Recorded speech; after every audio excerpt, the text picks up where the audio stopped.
Grecia. Siglo V a.C. 300 espartanos contra 1.000.000 de persas. Una batalla que cambió el curso de la historia. Pero esto no es solo la historia de Leónidas. Es también la historia de una película que casi no existió, rodada en el país equivocado, con el director equivocado, y que sin embargo se convirtió en una de las epopeyas más recordadas del cine de los 60. Corría el año 1962 cuando los cines se llenaron con el estruendo de escudos y espadas. El León de Esparta, conocida internacionalmente como The 300 Spartans, llegó en un momento crucial. Hollywood estaba en plena fiebre de superproducciones históricas. Ben-Hur había arrasado.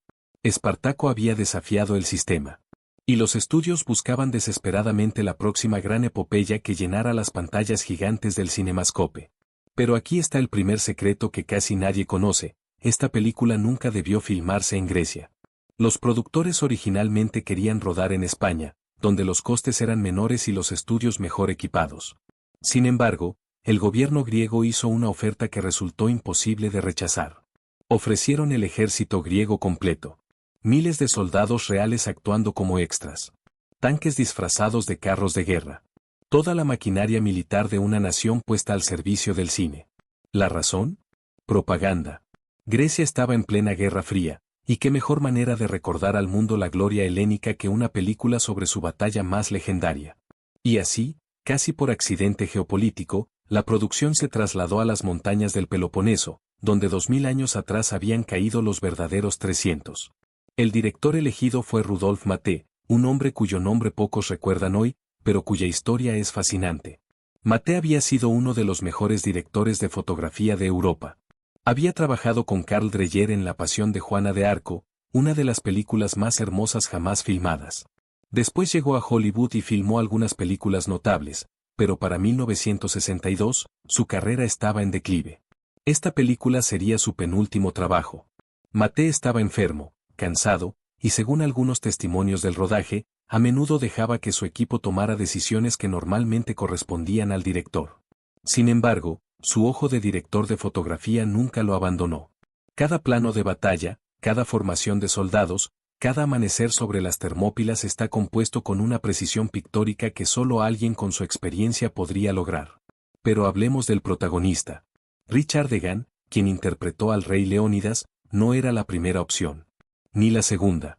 El estudio quería a Charlton Heston, quien acababa de triunfar en Ben-Hur. Heston rechazó el papel. Consideró que el guión era inferior y que la producción no tenía el presupuesto necesario para competir con las grandes epopeyas. Tenía razón en lo segundo. El presupuesto total fue de apenas $1.200.000, una fracción de lo que había costado Ben-Hur o Cleopatra. Después probaron con Jeffrey Hunter, quien también declinó. Y finalmente llegaron a Richard Degan, un actor sólido pero nunca considerado de primera línea. Y aquí viene algo extraordinario. Degan se preparó para el papel de una manera casi obsesiva. Pasó 3 meses antes del rodaje entrenando con armas antiguas. Estudió griego antiguo, no para hablarlo, sino para entender la mentalidad espartana. Leyó todo lo que pudo encontrar sobre Leónidas. Y pidió específicamente que no usaran dobles de riesgo para él en las escenas de combate. Quería que cada golpe, cada gesto, cada mirada fueran auténticos. En una escena particularmente peligrosa donde Leónidas lucha contra varios persas simultáneamente, Degan insistió en hacerla él mismo.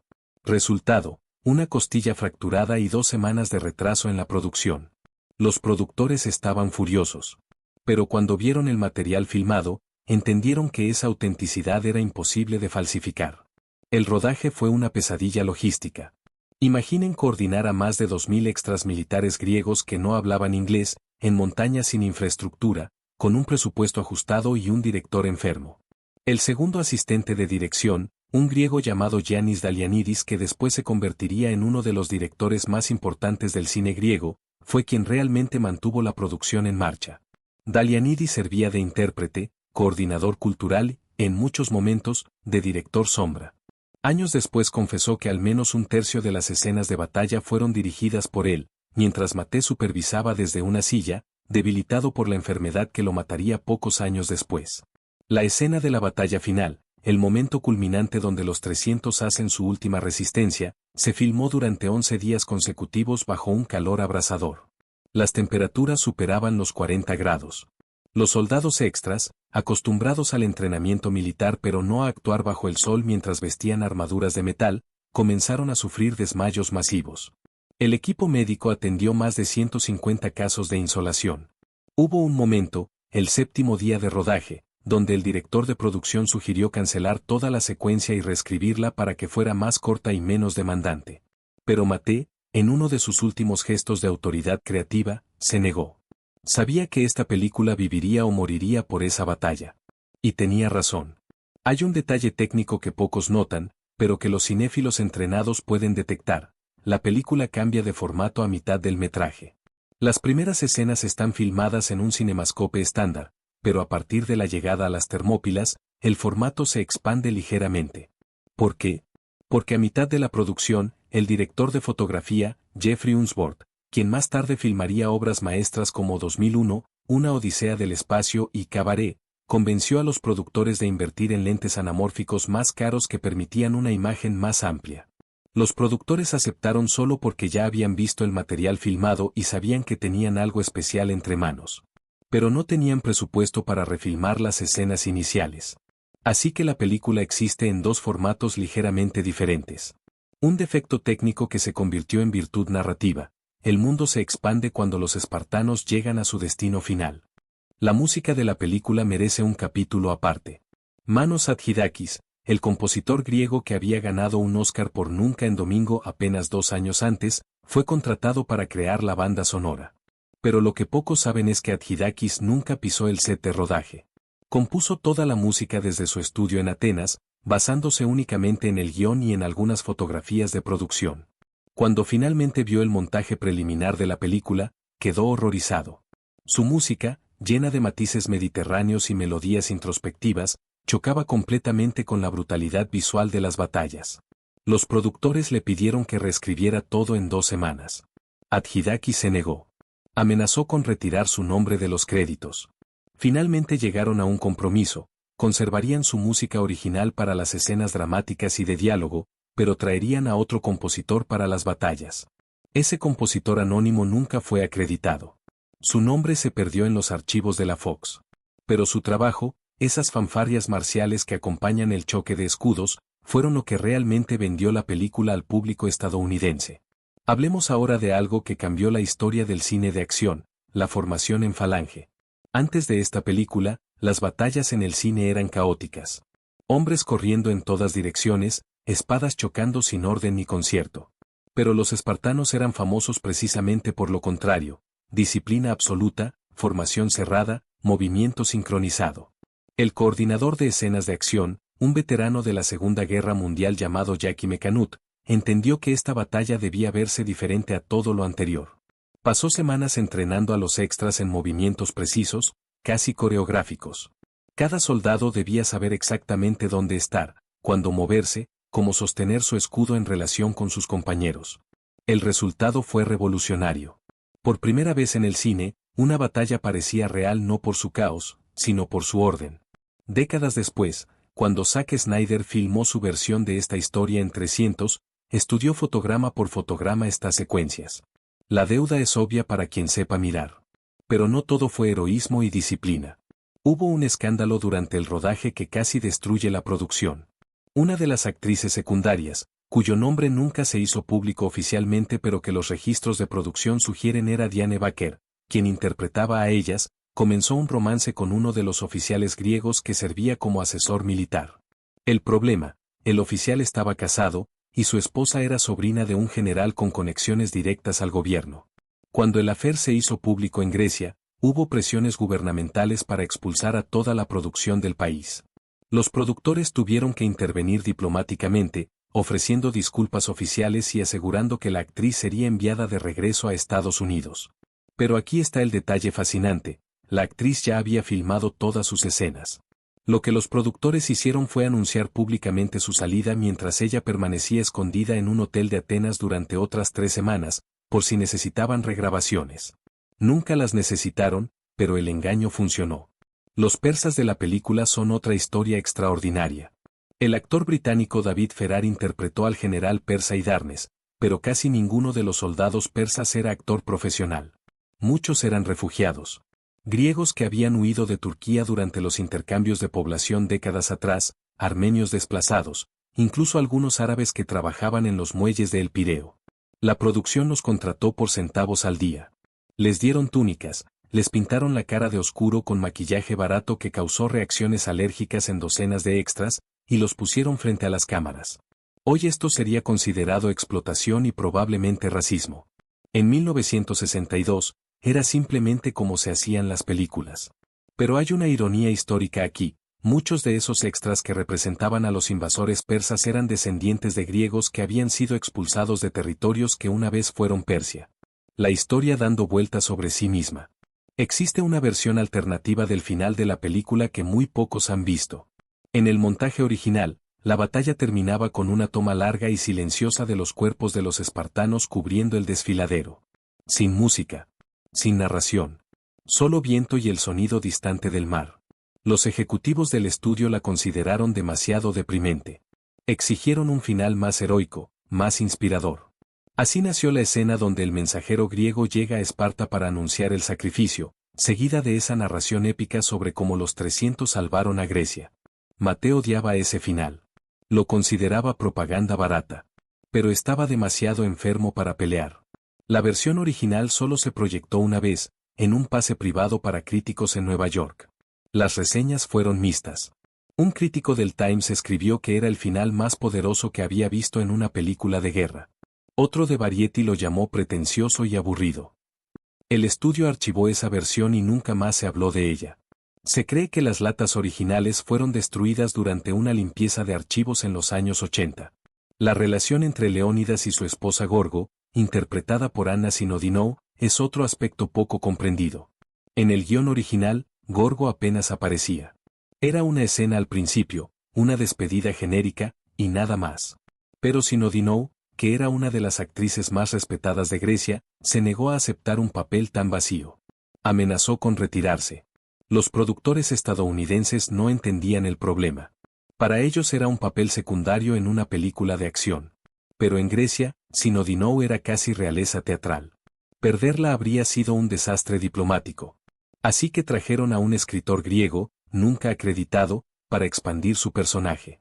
Él escribió esas escenas donde Gorgo aconseja a Leónidas sobre política, donde debate con los ancianos del consejo.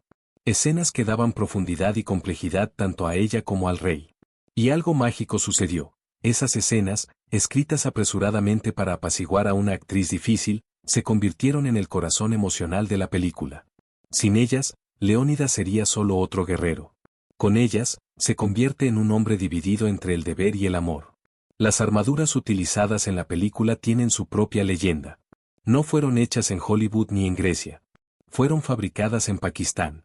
Una compañía de Karachi especializada en reproducciones históricas ganó el contrato porque ofrecía precios increíblemente bajos. Produjeron más de 300 armaduras completas en tiempo récord. El problema, cuando llegaron a Grecia, resultó que eran demasiado pequeñas. Habían sido hechas siguiendo medidas de armaduras persas auténticas del Museo de Karachi, no considerando que los actores y extras occidentales eran significativamente más grandes. La producción entró en pánico. Tuvieron que contratar a todos los herreros de Atenas para modificar las armaduras, expandirlas, ajustarlas. Durante 2 semanas, el sonido de martillos golpeando metal resonó día y noche en los almacenes de producción. Algunas armaduras nunca pudieron ser arregladas. Si observas con atención ciertas escenas de batalla, notarás que algunos espartanos llevan armaduras que no les cierran completamente, con correas visiblemente tensadas al máximo. El guión de la película tuvo una gestación particularmente tortuosa. El escritor original era Gian Paolo Callegari, un italiano que había trabajado en varias epopeyas de bajo presupuesto. Pero su versión inicial era casi una tragedia shakespeariana, llena de monólogos introspectivos y dilemas morales que alargaban la película más allá de las 3 horas. Los productores George St. George y Rudolph Maté trajeron entonces a George Wersing Yates, un guionista estadounidense conocido por películas de ciencia ficción de serie B, para americanizar el texto. Yates eliminó casi toda la filosofía y añadió acción. Demasiada acción. El resultado era el extremo opuesto, una película de guerra sin alma. Finalmente, una tercera mano anónima, que algunos archivos sugieren pudo haber sido el mismo Maté trabajando de noche en su habitación de hotel, fusionó ambas versiones. Tomó la estructura de acción de Yates pero recuperó algunos de los mejores momentos dramáticos de Caligari. Ese guión Frankenstein, ensamblado por al menos 3 personas que nunca trabajaron juntas en la misma habitación, es el que finalmente se filmó. Existe un mito persistente sobre esta película que merece ser aclarado. Durante décadas, los historiadores del cine han repetido que el ejército griego proporcionó todos los extras gratuitamente como gesto patriótico. Esto es falso. Los documentos de producción recientemente desclasificados muestran que el gobierno griego cobró por cada soldado, por cada tanque, por cada hora de uso de instalaciones militares. Lo que sí hicieron fue ofrecer precios muy por debajo del mercado. Un extra militar griego costaba aproximadamente una décima parte de lo que habría costado un extra sindicalizado en Hollywood. El gobierno griego no regaló nada. Hizo un negocio brillante, recibió pago por recursos que de todos modos ya estaban en su nómina, ganó propaganda internacional, e impulsó el turismo futuro hacia las Termópilas. De hecho, las visitas al sitio histórico aumentaron un 300% en los 5 años posteriores al estreno de la película. Las escenas nocturnas tienen una historia técnica fascinante. En 1962, filmar de noche era extremadamente difícil. Las películas fotográficas no eran tan sensibles como hoy. Se necesitaban cantidades masivas de luz artificial. Pero la producción estaba en medio de montañas griegas, sin generadores suficientes. La solución fue ingeniosa y peligrosa. Usaron el método llamado día por noche, filmando durante el día con filtros especiales que oscurecían la imagen. Pero para la gran escena del consejo nocturno antes de la batalla final, querían autenticidad real. Así que el director de fotografía Jeffrey Unsworth convenció al ejército griego de que trajera reflectores antiaéreos. Esas luces masivas diseñadas para iluminar aviones enemigos durante la guerra. Instalaron 6 de estos monstruos alrededor del set. El problema, la intensidad era tan brutal que los actores apenas podían mantener los ojos abiertos.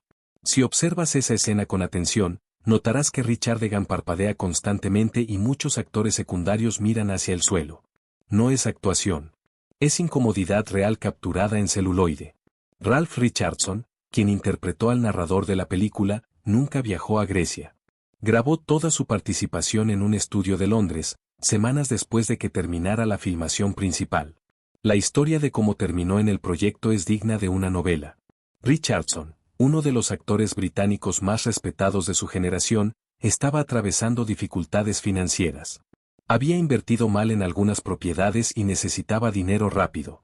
Su agente le consiguió este trabajo de narración que pagaba bien y requería solo 2 días en estudio. Richardson aceptó sin siquiera leer el guión completo.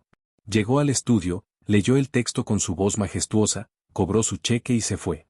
Años después, en una entrevista para la BBC, confesó que ni siquiera había visto la película completa. Solo fragmentos por televisión. Le parecía irónico que su voz hubiera quedado inmortalizada en una película que consideraba entretenimiento menor, mientras que actuaciones que él consideraba su mejor trabajo habían sido olvidadas. Los caballos de la película merecen su propio reconocimiento. Se utilizaron más de 200 caballos durante el rodaje, la mayoría proporcionados por ranchos locales griegos. Pero los persas, según la película, montaban caballos negros o muy oscuros para crear contraste visual con los griegos. El problema, en Grecia no había suficientes caballos oscuros disponibles. La solución fue teñirlos. Literalmente pintaron a más de 100 caballos con tintes vegetales oscuros. Los grupos de protección animal no existían como los conocemos hoy. Los veterinarios contratados aseguraron que los tintes no eran tóxicos, y probablemente tenían razón, pero el proceso era estresante para los animales. Varios caballos desarrollaron problemas de piel. Uno murió, aunque oficialmente se atribuyó a causas naturales no relacionadas. Y aquí está el detalle que nadie consideró: el tinte no era permanente. Bajo el sol griego y con el sudor de los animales, comenzaba a correrse. En varias tomas, especialmente en las escenas de batalla más largas, puedes ver caballos que empiezan la escena negros y la terminan con manchas grises o marrones. Los editores hicieron lo posible por ocultar esto mediante cortes rápidos, pero en copias de alta definición es imposible no notarlo. La premier de la película fue un evento geopolítico. Se realizó simultáneamente en Atenas y Nueva York en agosto de 1962. En Atenas, asistió el rey Pablo de Grecia y toda la familia real. Era la primera vez que una producción extranjera recibía ese honor. El gobierno griego utilizó la película como herramienta de propaganda durante la Guerra Fría. El mensaje era claro: Grecia, esta pequeña nación, había salvado a la civilización occidental de la invasión oriental en la antigüedad, y estaba lista para hacerlo nuevamente contra el comunismo soviético. Los discursos de la premier ateniense no hablaban de cine. Hablaban de geopolítica. En Nueva York, la premier fue más modesta pero igualmente política. Se realizó como un evento de recaudación de fondos para organizaciones greco-americanas anticomunistas. La película dejó de ser solo entretenimiento. Se convirtió en un instrumento ideológico. Y funcionó. La respuesta del público estadounidense fue entusiasta, especialmente entre las comunidades conservadoras y militares que vieron en los espartanos un modelo de valores tradicionales y disciplina. La recepción crítica fue curiosamente dividida. Las reseñas estadounidenses fueron generalmente positivas. Bosley Krauser del New York Times la llamó una epopeya menor pero efectiva. Variety predijo correctamente que sería un éxito moderado. Pero en Europa, especialmente en Francia e Italia, los críticos fueron despiadados. Cahiers du Cinema la destrozó, llamándola fascismo disfrazado de heroísmo. Esa crítica en particular dolió profundamente a Rudolf Maté, quien había huido de Europa precisamente por el fascismo. La acusación era injusta pero no completamente infundada. La glorificación de la muerte en combate, la presentación de Esparta como una sociedad ideal, la demonización de los persas como una horda bárbara oriental, todos estos elementos podían leerse como propaganda militarista. Maté intentó defenderse en una carta al editor de Cahiers que nunca fue publicada. El guión de la película tuvo una gestación particularmente tortuosa. El escritor original era Gian Paolo Callegari, un italiano que había trabajado en varias epopeyas de bajo presupuesto. Pero su versión inicial era casi una tragedia shakespeariana, llena de monólogos introspectivos y dilemas morales que alargaban la película más allá de las 3 horas. Los productores George St. George y Rudolf Maté trajeron entonces a George Wersing Yates, un guionista estadounidense conocido por películas de ciencia ficción de serie B, para americanizar el texto. Yates eliminó casi toda la filosofía y añadió acción. Demasiada acción. El resultado era el extremo opuesto, una película de guerra sin alma. Finalmente, una tercera mano anónima, que algunos archivos sugieren pudo haber sido el mismo Maté trabajando de noche en su habitación de hotel, fusionó ambas versiones. Tomó la estructura de acción de Yates pero recuperó algunos de los mejores momentos dramáticos de Callegari. Ese guión Frankenstein, ensamblado por al menos 3 personas que nunca trabajaron juntas en la misma habitación, es el que finalmente se filmó. Existe un mito persistente sobre esta película que merece ser aclarado. Durante décadas, los historiadores del cine han repetido que el ejército griego proporcionó todos los extras gratuitamente como gesto patriótico. Esto es falso. Los documentos de producción recientemente desclasificados muestran que el gobierno griego cobró por cada soldado, por cada tanque, por cada hora de uso de instalaciones militares. Lo que sí hicieron fue ofrecer precios muy por debajo del mercado. Un extra militar griego costaba aproximadamente una décima parte de lo que habría costado un extra sindicalizado en Hollywood. El gobierno griego no regaló nada. Hizo un negocio brillante, recibió pago por recursos que de todos modos ya estaban en su nómina, ganó propaganda internacional, e impulsó el turismo futuro hacia las Termópilas. De hecho, las visitas al sitio histórico aumentaron un 300% en los 5 años posteriores al estreno de la película. Las escenas nocturnas tienen una historia técnica fascinante. En 1962, filmar de noche era extremadamente difícil. Las películas fotográficas no eran tan sensibles como hoy. Se necesitaban cantidades masivas de luz artificial. Pero la producción estaba en medio de montañas griegas, sin generadores suficientes. La solución fue ingeniosa y peligrosa. Usaron el método llamado día por noche, filmando durante el día con filtros especiales que oscurecían la imagen. Pero para la gran escena del consejo nocturno antes de la batalla final, querían autenticidad real. Así que el director de fotografía Jeffrey Unsworth convenció al ejército griego de que trajera reflectores antiaéreos. Esas luces masivas diseñadas para iluminar aviones enemigos durante la guerra. Instalaron 6 de estos monstruos alrededor del set. El problema, la intensidad era tan brutal que los actores apenas podían mantener los ojos abiertos. Si observas esa escena con atención, notarás que Richard Egan parpadea constantemente y muchos actores secundarios miran hacia el suelo. No es actuación. Es incomodidad real capturada en celuloide. Ralph Richardson, quien interpretó al narrador de la película, nunca viajó a Grecia. Grabó toda su participación en un estudio de Londres, semanas después de que terminara la filmación principal. La historia de cómo terminó en el proyecto es digna de una novela. Richardson, uno de los actores británicos más respetados de su generación, estaba atravesando dificultades financieras. Había invertido mal en algunas propiedades y necesitaba dinero rápido. Su agente le consiguió este trabajo de narración que pagaba bien y requería solo 2 días en estudio. Richardson aceptó sin siquiera leer el guión completo. Llegó al estudio, leyó el texto con su voz majestuosa, cobró su cheque y se fue. Años después, en una entrevista para la BBC, confesó que ni siquiera había visto la película completa. Solo fragmentos por televisión.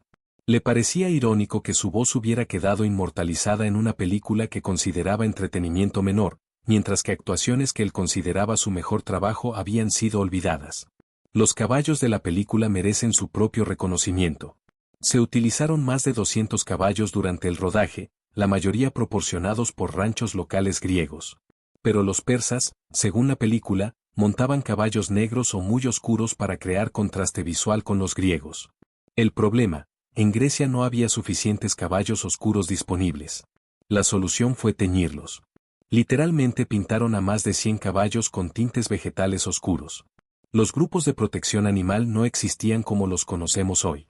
Los veterinarios contratados aseguraron que los tintes no eran tóxicos, y probablemente tenían razón, pero el proceso era estresante para los animales. Varios caballos desarrollaron problemas de piel. Uno murió, aunque oficialmente se atribuyó a causas naturales no relacionadas. Y aquí está el detalle que nadie consideró: el tinte no era permanente. Bajo el sol griego y con el sudor de los animales, comenzaba a correrse. En varias tomas, especialmente en las escenas de batalla más largas, puedes ver caballos que empiezan la escena negros y la terminan con manchas grises o marrones. Los editores hicieron lo posible por ocultar esto mediante cortes rápidos, pero en copias de alta definición es imposible no notarlo. La premier de la película fue un evento geopolítico. Se realizó simultáneamente en Atenas y Nueva York en agosto de 1962. En Atenas, asistió el rey Pablo de Grecia y toda la familia real. Era la primera vez que una producción extranjera recibía ese honor. El gobierno griego utilizó la película como herramienta de propaganda durante la Guerra Fría. El mensaje era claro: Grecia, esta pequeña nación, había salvado a la civilización occidental de la invasión oriental en la antigüedad, y estaba lista para hacerlo nuevamente contra el comunismo soviético. Los discursos de la premier ateniense no hablaban de cine. Hablaban de geopolítica. En Nueva York, la premier fue más modesta pero igualmente política. Se realizó como un evento de recaudación de fondos para organizaciones greco-americanas anticomunistas. La película dejó de ser solo entretenimiento. Se convirtió en un instrumento ideológico. Y funcionó. La respuesta del público estadounidense fue entusiasta, especialmente entre las comunidades conservadoras y militares que vieron en los espartanos un modelo de valores tradicionales y disciplina. La recepción crítica fue curiosamente dividida. Las reseñas estadounidenses fueron generalmente positivas. Bosley Krauser del New York Times la llamó una epopeya menor pero efectiva. Variety predijo correctamente que sería un éxito moderado. Pero en Europa, especialmente en Francia e Italia, los críticos fueron despiadados. Cahiers du Cinema la destrozó, llamándola fascismo disfrazado de heroísmo. Esa crítica en particular dolió profundamente a Rudolf Maté, quien había huido de Europa precisamente por el fascismo. La acusación era injusta pero no completamente infundada. La glorificación de la muerte en combate, la presentación de Esparta como una sociedad ideal, la demonización de los persas como una horda bárbara oriental, todos estos elementos podían leerse como propaganda militarista. Maté intentó defenderse en una carta al editor de Cahiers que nunca fue publicada.